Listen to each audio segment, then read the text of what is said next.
Undang-Undang Aranahir. Saya, Nur Adrana, selaku pengacara anda pada hari ini. Pada hari ini, 31 Oktober 2025, Sekolah Menengah Kebangsaan Perempuan Sultan Ibrahim dalam mengadakan majlis bacaan Yasin, Salat Hajat dan Doa Restu Kecemerlangan SPM tahun 2025 di Masjid Asyakiri. Jadi, mari kita saksikan.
Yang bersama Puan Syarifah Nur Dahlia binti Syed Abdul Rahman, Ketua SMC Program Sultan Ibrahim Baru. Jadi kita datang ke masjid Imam Malik satu ketika telah ditanya oleh Syafi'i, ya Rahmi, Muhammad Rasulullah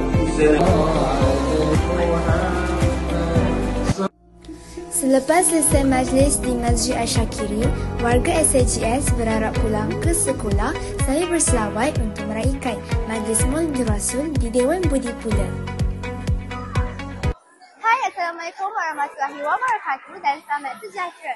Nama saya Nur Adrana selaku pengacara anda pada hari ini.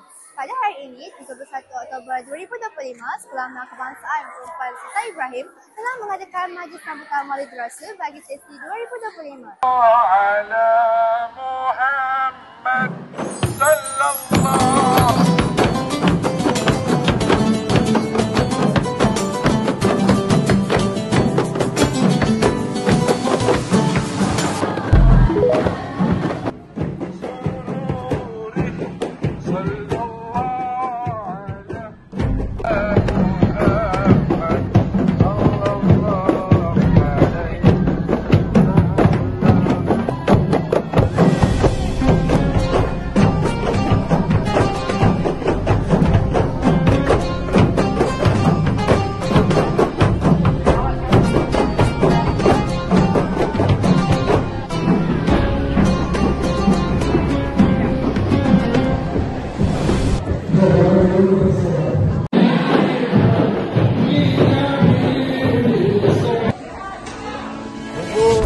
Lambu ada bubur ayam untuk non-muslim.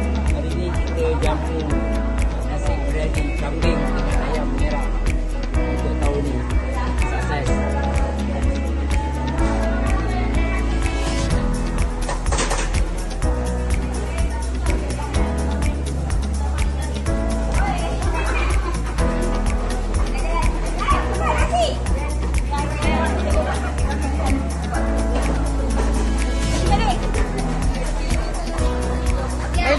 Medan bos. Ramai dulu lah.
sampai dah kat penghujung dia. Tapi mana Zeta?